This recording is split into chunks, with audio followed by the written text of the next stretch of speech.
بسم الله الرحمن الرحيم. الحمد لله رب العالمين الرحمن الرحيم مالك يوم الدين، والصلاة والسلام على رسوله الكريم وعلى آله وأصحابه أجمعين، أما بعد. قال الله تبارك وتعالى: فأعوذ بالله من الشيطان الرجيم، بسم الله الرحمن الرحيم. وقل جاء الحق وزهق الباطل ان الباطل كان زهوقا. صدق اللہ العظیم. میرے محترم بھائیوں، بزرگوں اور دوستوں، اللہ تبارک و تعالی نے جیسے کہ ہم سب کو ایک اشرف المخلوقات بنایا ہے اور ایک بہترین انسان بنایا ہے، جیسے کہ اللہ تبارک و تعالی نے انسانوں کی فضیلت اور ان کے تقدس کے بارے میں بیان فرمایا ہے اور ان کی اعزاز و تکریم کے بارے میں فرمایا ہے کہ ان کا جو ہے احترام کیا جائے، ان کی عزت کی جائے اور ان کی خامیوں کو پر پردہ ڈالا جائے اور ان کی خوبیوں کو بیان کیا جائے. اسی طریقے سے اللہ تبارک و تعالی نے جتنی بھی مخلوقات کو پیدا فرمایا ہے، چاہے وہ پرندے ہوں، چاہے وہ جانور ہوں، چاہے وہ کوئی بھی مخلوق ہو، ہر ایک کی تعظیم کے بارے میں کہا ہے کہ جیسے ایک انسان تعظیم کے لائق ہے، جیسے کہ ایک انسان ہے کہ اس کی جو ہے عزت کی جائے، اس کا اکرام کیا جائے، اسی طریقے سے اللہ تبارک و تعالی نے ہمیں اور آپ کو حکم دیا ہے کہ جانوروں پر بھی ویسے ہی ہم اور آپ رحم کریں اور ویسے ہی ان کی عزت کریں، ان کا اکرام کریں، کیونکہ آخر وہ بھی اللہ ہی تبارک و تعالیٰ کی مخلوق ہے. اللہ تبارک و تعالیٰ نے جیسے کہ ہم سب کو پیدا فرمایا، ویسے ہی اللہ ہی نے جانوروں کو بھی پیدا فرمایا ہے. تو جیسے کہ انسان کی عزت بہت عزیز ہے، ویسے ہی حسب استطاعت جس کا جو حق ہوتا ہے اس کے مطابق ہر ایک کو عزت دینا، ہر ایک کا اکرام کرنا، ہر ایک کا جو ہے احترام کرنا ہم پر واجب ہے. ہمارے نبی صلی اللہ علیہ وسلم کی حدیث مبارکہ ہے، حضرت ابو ہریرہ رضی اللہ عنہ حدیث کے راوی ہیں، فرماتے ہیں کہ ہمارے نبی صلی اللہ علیہ وسلم نے ارشاد فرمایا کہ ایک دیہاتی انسان تھا جو کہ کہیں کا سفر کر رہا تھا. وہ سفر میں جا رہا تھا، راستے میں چلتے چلتے اچانک اس کو پیاس لگ گئی. اب وہ جنگل بیابان میں ٹہل رہا تھا، اکیلے صحرا میں سفر کر رہا. اب اس کو جو ہے وہاں پر جو ہے پیاس اتنی شدت کے ساتھ لگی کہ اب اس سے وہ چلا نہیں جا رہا. اب وہ پریشان ہے ایک دم. اب وہ آخر کار چلتے چلتے اس کو ایک کنواں نظر آیا. اب اس کنویں کے پاس وہ گیا. اب وہ کنویں کے پاس گیا اور کنویں میں جھانک کر کے دیکھا تو کنویں میں پانی تھا. تو وہ جو ہے کنویں کے اندر اتر گیا. پیاس اتنی شدت کی تھی کہ پیاس سے وہ اس سے رہا نہ گیا، وہ کنویں کے اندر اتر گیا کہ بھائی اپنی پیاس مجھے بجھانا ہے، کیسے بھی بجھانا ہے. اب وہ جو ہے وہ انسان کنویں کے اندر اتر کر کے اپنا پیٹ بھرا پانی سے، پانی پیا. پانی پی کر کے جب وہ آسودہ ہو گیا تو اس کے بعد وہ باہر نکلا اور باہر نکل کر کے تھوڑا سا 2-4 قدم چلا کہ اس نے دیکھا کہ ایک کتا بیٹھا ہوا ہے. کیا دیکھا؟ کہ ایک کتا بیٹھا ہوا ہے اور بالکل ہانف رہا ہے، جیسے کہ انسان جو ہے پیاس سے کیسے تڑپتا ہے اسی طریقے سے تڑپ رہا ہے اور اس کی زبان باہر کو لٹک رہی ہے، اس کی زبان بالکل سوکھ رہی ہے اور ایک دم کتا تھر تھرا رہا ہے، ایک دم پریشان ہے. تو اس انسان نے ایسا محسوس کیا کہ شاید یہی حال ابھی میرا بھی تھا کچھ دیر پہلے، کہ پیاس کی وجہ سے جیسے میں تڑپ رہا تھا شاید کہ یہ کتا بھی پیاسا ہے اور پیاس کی وجہ سے جو ہے یہ تڑپ رہا ہے. تو اس انسان کے ذہن میں یہ بات آئی کہ ایسا کرتے ہیں کہ اس کو بھی ذرا ہم لا کے پانی پلاتے ہیں. اب وہاں پر ڈول تلاش کیا، ڈول نہ ملا، کوئی چیز نہ ملی. تو وہ جو ہے اس کنویں کے اندر دوبارہ اترا. اب وہ جو جوتا پہنا ہوا تھا، جو موزہ ہوتا ہے، چمڑے کے موزے اس زمانے میں پہنے جاتے تھے خاص طور سے، جو ہے وہ جو موزہ پہنا ہوتا، اپنے موزے کو اتارا، موزے کے اندر اس نے کنویں سے پانی بھرا اور پانی بھر کر کے وہ لے آیا اور کتے کے منہ میں لگایا تو کتے نے پانی پیا. جیسے کتے نے پانی پیا ایک دم اس کا جو ہے ہانپنا ایک دم رک گیا، ایک دم سکون کے ساتھ اور شانتی کے ساتھ بیٹھ گیا. سکون اور شانتی کے ساتھ وہ بیٹھ گیا. اور وہ ادا اللہ تبارک و تعالیٰ کو اتنی پسند آئی کہ دیکھیے ایک انسان ہے، جیسے کہ ایک انسان کی ضرورت ہے کھانا اور پانی، اسی طریقے سے ایک جانور کی بھی ضرورت ہے کھانا اور پانی۔ تو اللہ تبارک و تعالیٰ کو وہ ادا اتنی پسند آئی کہ ایک بے زبان جانور جو کہ بول نہیں سکتا، جو کہ اپنی تکلیف بیان نہیں کر سکتا، جو کہ اپنے درد کو دوسروں سے بتا نہیں سکتا، اس کے درد کو ایک انسان ایسا ہے کہ اس کے آنکھوں میں آنکھ ڈال کر کے دیکھا اور اس کی طرف جب دیکھا تو اس کا درد محسوس ہوا اور اس نے اس کے درد کو دور کیا، یعنی اس کی پیاس کو دور کیا۔ اس پر اللہ تبارک و تعالیٰ اس سے راضی ہو کر کے اس کتے کے پانی پلانے کی وجہ سے اس انسان کی بخشش فرما دی، اس انسان کی بخشش فرما دی۔ جیسے کہ بھوکے کو کھانا کھلانا، پیاسے کو پانی پلانا اور ننگے کو کپڑا پہنانا ثواب کا کام ہے انسان کو، اسی طریقے سے ایک جانور اگر ایسی حالت میں ہے اور اگر ہم اس کو اللہ کی رضا کے لیے کر رہے ہیں اس کام کو، تو اس پر بھی ہمارے لیے اجر ہے۔ صحابہ کرام رضی اللہ عنہ نے ہمارے نبی صلی اللہ علیہ وسلم سے سوال کیا، یا رسول اللہ کیا جانوروں کے ساتھ بھی رحم کرنے پر ہمارے لیے بخشش کا وعدہ ہے؟ اب تک تو میں نے یہی سنا تھا کہ جو ہے انسانوں کے ساتھ رحم کا معاملہ کیا جائے، ان کے ساتھ ہمدردی اور غمخواری کا معاملہ کیا جائے تو اللہ تبارک و تعالیٰ خوش ہو جاتا ہے اور خوش ہو کر کے اس کی جو ہے مغفرت فرما دیتا ہے۔ تو کیا جانوروں کے ساتھ ہم ایسا برتاؤ کریں گے تو اللہ تبارک و تعالیٰ اس پر بھی ہم کو اجر عطا کرے گا؟ تو ہمارے نبی صلی اللہ علیہ وسلم نے فرمایا، آخر یہ بھی تو اللہ ہی کی پیدا کی ہوئی مخلوق ہے، ہم سب کو اللہ تبارک و تعالیٰ نے انسان بنایا، ان کو جانور بنایا، لیکن ہے اللہ ہی کی مخلوق۔ تو جیسے کہ انسان پر رحم کھانے پر، انسان کے ساتھ ہمدردی کرنے پر اللہ تبارک و تعالیٰ اجر دیتا ہے، ہم کو ثواب دیتا ہے اور ہماری بخشش کر دیتا ہے، اسی طریقے سے جو ہے جانوروں کے ساتھ جو ہے رحم دلی اور ان کے ساتھ جو ہے نرمی کا معاملہ کرنے پر اللہ تبارک و تعالیٰ وہی اجر دیتا ہے جو انسان کے ساتھ دیتا ہے۔ صحابہ کرام اس پر بہت خوشی اور مسرت کا اظہار فرمایا کہ چلیے آج ایک نئی چیز ہم کو اس حدیث کے روشنی میں مل گئی ہے، ایک نئی چیز ہم کو مل گئی ہے۔ اور وہیں پر دوسری حدیث اسی کے ترنت بعد آ رہی ہے ہمارے نبی صلی اللہ علیہ وسلم کی، کہ ایک بڑھیا تھی جو کہ ایک بلی پال رکھی تھی، بہت مشہور واقعہ ہے، ایک تو واقعہ بھی کہہ سکتے ہیں اور حدیث مبارکہ ہے۔ اصل تو یہ ہمارے نبی صلی اللہ علیہ وسلم کی حدیث ہے کہ اس میں جو ہے وہ اس حدیث کو بیان کیا گیا ہے کہ ایک بڑھیا تھی جو کہ ایک بلی کو پال رکھی تھی، ایک بلی کو پال رکھی تھی، وہ کسی کام کے تحت کہیں پر چلی گئی۔ اب اس بلی کو نہ تو پانی دے کر کے گئی، نہ تو کھانا دے کر کے گئی، کچھ نہیں دے کر کے گئی، وہ جو ہے اس کو پنجرے میں قید کر کے چلی گئی۔ اب وہ بلی جو ہے ظاہر سی بات ہے اس کو بھی کھانے کی اور پینے کی ضرورت ہے، کھائے گی نہیں پیے گی نہیں تو کیسے زندہ رہے گی؟ اب وہ جو ہے بھوک اور پیاس سے تڑپتے تڑپتے تڑپتے تڑپتے وہ اپنی جان دے بیٹھی، مر گئی وہ بلی۔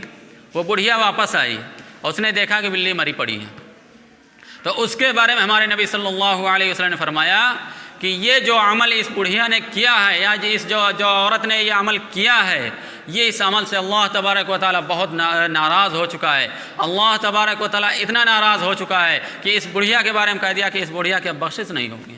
کیوں؟ کیونکہ ہماری پیدا کی ہوئی مخلوق اگر جو ہے یہ کھلا نہیں سکتی تھی، یہ اس کو پلا نہیں سکتی تھی، تو یہ اس کو آزاد کر دیتی، اس کا پیٹ بھرنے کی، اس کی پیٹ بھرنے کی ذمہ داری ہماری تھی۔ پیدا میں نے کیا ہے اس کو، تو پیٹ بھرنے کی ذمہ داری بھی ہماری تھی۔ اللہ تبارک تعالیٰ کی یہ ادب بہت ناپسند پڑی کہ اللہ تبارک تعالیٰ اس پر اتنا اپنے غصے اور رنج کا اظہار کیا کہ اس بڑھیا کے بارے میں فرما دیا کہ اس کی بخشش نہیں ہوگی، کیونکہ اس نے ایک مخلوق کو بھوکا اور پیاسا مارا ہے اور اس کی وجہ سے وہ مری ہے۔ اگر وہ اس کو آزاد کر دیتی، اگر وہ اس کو چھوڑ دیتی، اپنے پنجرے سے اس کو چھوڑ دیتی، آزاد کر دیتی، وہ جا رہی تھی اس کو چھوڑ دیتی، تو اللہ تبارک و تعالیٰ اس کو بھوکا نہ مارتا۔ تبھی تو اللہ تبارک و تعالیٰ کا وعدہ ہے کہ ہم جو ہے انسان کو اور پرندوں اور جانوروں کو بھوکا اٹھاتے تو ہیں لیکن بھوکا سلاتے نہیں۔ یہ اللہ تبارک و تعالیٰ کا بہت بڑا احسان ہے کہ کتنا بھی کچھ بھی ہو، ہمارے پاس کچھ ہو نہ ہو، لیکن اللہ تبارک و تعالیٰ پھر بھی ہم کو بھوکا نہیں سلاتا ہے، ہمارے کھانے اور پینے کا انتظام ضرور کرتا ہے۔ یہ اللہ تبارک و تعالیٰ کا بہت بڑا احسان ہے۔ اس لیے جو ہے جانوروں پر بھی ہم اور آپ اپنے جو ہے رحم کا اظہار کریں، ان پر جو ہے اگر بھوکے ہیں تو ان کو ہم کیا کہتے ہیں کھانا کھلائیں، پیاسے ہیں تو ان کو پانی پلائیں۔ اور آج کیا ہوتا ہے کہ انسان کے دروازے پر اگر کوئی جانور آ جاتا ہے، خاص طور سے جب کتا آ جاتا ہے تو ایسے مار کے بھگایا جاتا ہے، لگ رہا ہے سب سے بڑا دشمن یہی ہے اس کا، ایسے مار کے بھگایا جاتا ہے، لگتا ہے کہ سب سے بڑا دشمن اس کا یہی ہے۔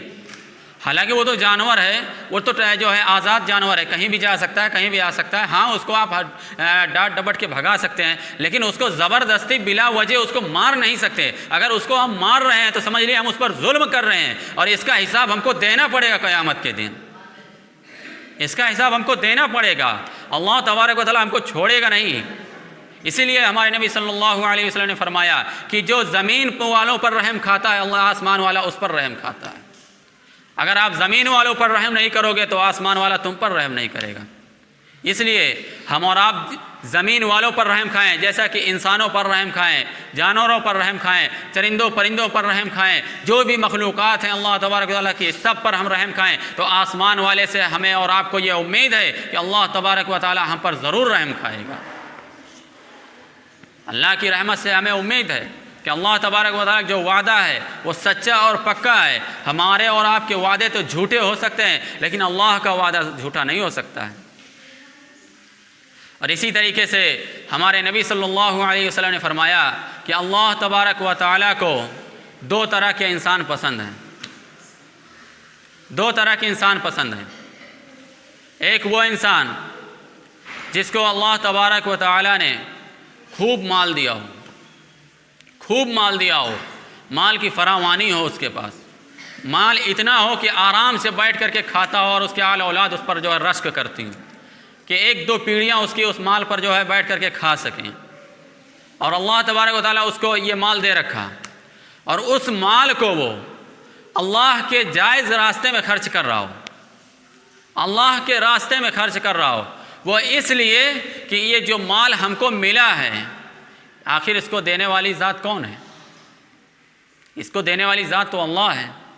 ہمارے اور آپ کے بس میں کیا ہے کہ ہم اور آپ کما کے کھا سکیں؟ ہمارے اور آپ کے بس میں تو یہ نہیں ہے کہ جو ہے اللہ نہ چاہے تو ایک لقمہ منہ کے اندر نہیں ڈال سکتے، سامنے کھانا رکھا رہے لقمہ نہیں لے جا سکتے منہ میں. لیکن اللہ تبارک و تعالیٰ کو دو انسان پسند ہے. اس میں سے پہلا کون سا ہے کہ جس کو اللہ نے خوب مال سے نوازا ہو، خوب مال سے نوازا ہو، اور اس مال کو وہ اللہ کی امانت سمجھ کر کے اللہ کے راستے میں خرچ کرتا ہو. تو اللہ تبارک و تعالیٰ کا وعدہ ہے کہ ہم اس کی بخشش فرمائیں گے اور اس کے مال کو دگنا بڑھا دیں گے، اس کے مال کو دگنا بڑھا دیں گے. اسی لیے کہا گیا ہے کہ اللہ کے راستے میں خرچ کرنے والوں کا مال کبھی کم نہیں ہوتا. اللہ کے راستے میں جو خرچ کرتا ہے اس کا مال کبھی کم نہیں ہوتا ہے. اگر ہم آج 10 خرچ کر رہے ہیں تو کل اللہ تبارک تعالیٰ کہیں سے ایسا ذریعہ بناتا ہے کہ ہمارے پاس 20 آ جاتا ہے.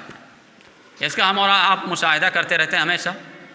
دوسرا انسان وہ ہے جس کو اللہ تبارک و تعالیٰ نے خوب عقل سلیم عطا فرمائی ہو، علم عطا کیا ہو اور حکمت عطا کی ہو، اور وہ اپنی حکمت سے، اپنے علم سے اور اپنے عقل سلیم سے لوگوں کو بہترین مشورہ دیتا ہو، لوگوں کا بہترین علاج کرتا ہو، لوگوں کے بارے میں اچھی سوچ رکھتا ہو، اور جیسے کہ اپنے بارے میں سوچتا ہے کہ میں ترقی پہ پہنچ جاؤں، اسی طریقے سے وہی سوچ لے کر کے، وہی فکر لے کر کے دوسروں کے بارے میں وہی فکر رکھتا ہے، وہی مشورہ دیتا ہے. تو اللہ تبارک و تعالیٰ اس کے بارے میں بھی فرمایا گیا ہے کہ اللہ تبارک و تعالیٰ اس کی عقل کو اور بڑھا دیتے ہیں، اس کی حکمت کو اس کے لیے جو ہے آراستہ کر دیتے ہیں. اگر کوئی چیز اس کے دماغ سے، عقل سے پرے ہوتی ہے تو اللہ تبارک و تعالیٰ اس کے لیے جو ہے آسان فرما دیتے ہیں. کیوں؟ کیونکہ اس نے امت کا درد رکھ کر کے، امت کو جو ہے درد اپنے سینے میں رکھ کر کے امت کے سامنے اس حکمت کو عام کیا، امت کے سامنے اس اپنے عقل سلیم کا جو ہے امت کو فائدہ پہنچایا.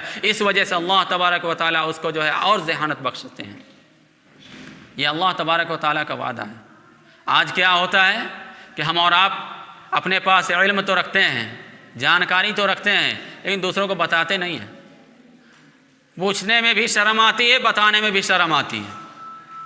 حالانکہ دین کے معاملے میں نہ تو پوچھنے میں شرم آنی چاہیے، نہ تو بتانے میں شرم آنی چاہیے. دین کا اتنا نازک معاملہ ہوتا ہے کہ اگر ہم شرم کریں گے، شرمندگی محسوس کریں گے، تب تو ہم گمراہ ہو جائیں گے. اس لیے نہ تو سیکھنے کی کوئی عمر ہوتی ہے، نہ سکھانے کی کوئی عمر ہوتی ہے. اسی لیے ہمارے نبی صلی اللہ علیہ وسلم نے فرمایا کہ بلغوا عنی ولو آیہ، کہ دین کی بات دوسروں تک پہنچاؤ، خواہ ایک ہی بات ہو، خواہ چھوٹی سے چھوٹی بات ہی کیوں نہ ہو.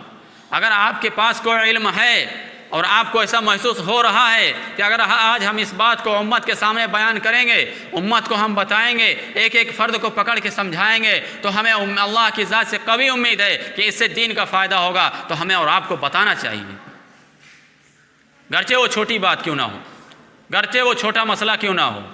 اگر ہم یہ درد رکھ کر کے، اس سنت کو ہم زندہ کر کے، اور اس کو سنت سمجھ کر کے، اس کو اپنی ذمہ داری سمجھ کر کے اگر ہم اس کام کو کریں گے، تو مجھے اللہ کی ذات سے امید ہے کہ اللہ تبارک و تعالی ہماری بخشش ضرور فرمائے گا، ہم پر اپنی شفقت کی نظر ضرور پھیرے گا، ہم پر اپنے انعامات کا نزول ضرور فرمائے گا، ہم پر اپنی رحمتوں کے بارش ضرور فرمائے گا۔ یہ ہمیں اور آپ کو اللہ کی ذات سے امید ہے۔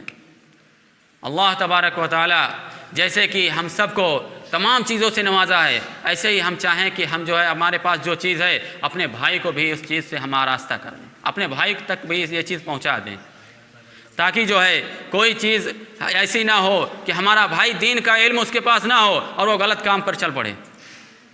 اس لیے ہمیں اور آپ کو جیسے کہ اپنے بارے میں، اپنے گھر کے بارے میں فکر مند ہونا ہے، ویسے ہی امت کی فکر بھی ہمیں اور آپ کو اپنے دل میں رکھنا ہے، اپنے محلے اور پڑوسی کی بھی فکر اپنے دل میں رکھنا ہے کہ اگر ہم نماز پڑھ رہے ہیں تو اپنے پڑوسی کو بھی نمازی بنا دیں، اپنے بہن بھائی بیٹیوں کو بھی نمازی بنا دیں۔ ایسا نہ ہو کہ باپ نماز پڑھ رہا ہو، بیٹا بے نمازی ٹہل رہا ہو، یہ نہیں ہونا چاہیے۔ یہ فکر ہونی چاہیے کہ اگر باپ نماز پڑھ رہا ہے تو بیٹا کیوں نہیں پڑھ رہا، آخر میری اولاد ہے، اس کے دل میں کیا چیز ایسی بیٹھ گئی ہے، اللہ تبارک تعالیٰ اس کی کون سی ادا اس کی ناپسند آ گئی اللہ کو کہ اللہ تبارک تعالیٰ نے اس کو اپنے گھر سے دور کر دیا ہے، اللہ تبارک تعالیٰ اس کو ایک سجدہ کرنے سے محروم کر دیا ہے۔ اس لیے ہم سب جب اس فکر کو رکھیں گے اور اس چیز کے جو ہے مشق کرتے رہیں گے، اس کا ہمیشہ جو ہے مذاکرہ کرتے رہیں گے، تو اللہ تبارک و تعالیٰ ضرور ہمارے دلوں میں اس بات کو اتارے گا، ضرور اتارے گا۔ اب میں ایک بات بتا کر کے انشاءاللہ اپنی بات کو ختم کروں گا، ایک مسئلہ بیان کر کے کہ جو ہے خطبے کے لیے جب امام چلے، جب امام جو ہے خطبے کے لیے کھڑا ہو، خطبے کے لیے بیٹھے، تو اس کے بعد سے نہ تو کوئی نماز پڑھنے کا حکم ہے، نہ تو بات چیت کرنے کا حکم ہے۔ کہا گیا ہے کہ اذا خرج الامام لا صلاۃ ولا کلام، کہ جب امام خطبے کے لیے نکلے تو اس کے بعد سے نہ تو بات کر سکتے ہیں اور نہ کوئی نماز پڑھ سکتے ہیں۔ کہا گیا ہے کہ جب امام صاحب خطبہ دیتا ہے تو اس وقت جو ہے اللہ کی رحمت کا نزول ہوتا ہے، اللہ کی رحمت خاص طور سے متوجہ ہوتی ہے، خاص طور سے اللہ کی رحمت جو ہے جتنے مسلیان حضرات ہوتے ہیں سب پر اللہ کی رحمت کے جو ہے اترتی ہے۔ اس لیے اس وقت ہم اور آپ یکسوئی کے ساتھ خطبے کو سنیں، خطبے کو سنیں اور نہ تو بات چیت کریں۔ اگر آپ کو سنتیں پڑھنی ہیں تو خطبے سے پہلے پڑھ لیجئے، اور اگر خطبہ شروع ہو گیا ہے تو پھر سنتیں نہیں پڑھنی چاہیے، آپ ان سنتوں کو بعد میں پڑھ لیجئے۔ ان خطبے کی اتنی بڑی اہمیت ہے کہ خطبے کو جو یکسوئی کے ساتھ سنتا ہے، اللہ تبارک و تعالیٰ جو ہے اس کے بارے میں فرماتے ہیں کہ ہمیں جو ہے اگر ہمارا کوئی بھی بندہ یکسوئی کے ساتھ ہماری رضا اور ہماری خوشنودی کے لیے وہ بیٹھتا ہے کہ اللہ کا تذکرہ ہو رہا ہے، گرچہ خطبہ ہمیں سمجھ میں نہیں آتا ہے کہ خطبے میں کیا کہا جا رہا ہے، کیونکہ عربی میں خطبہ ہوتا ہے، ہر کوئی عربی کی مہارت نہیں رکھتا ہے، خطبے میں کیا کہا جا رہا ہے ہر کوئی علم نہیں رکھتا ہے، لیکن وہ یہ سوچ کر کے بیٹھتا ہے کہ خطبے میں جو کہا جا رہا ہے وہ اللہ کا فرمان بیان کیا جا رہا ہے، رسول اللہ کا فرمان بیان کیا جا رہا ہے۔ ہم اس کو سمجھے نہ سمجھے، لیکن ہم اس کو یہی سن کر کے یہ سمجھ کر کے سنیں گے کہ جو بات کہی جا رہی ہے حق اور سچ کہی جا رہی ہے، تو اللہ تبارک و تعالیٰ اس پر جو ہے اپنی رحمت کا نزول فرماتے ہیں۔ اللہ تبارک و تعالیٰ ہم سب کو کہنے سننے سے زیادہ عمل کی توفیق عطا فرمائے۔ وآخر دعوانا الحمد للہ رب العالمین۔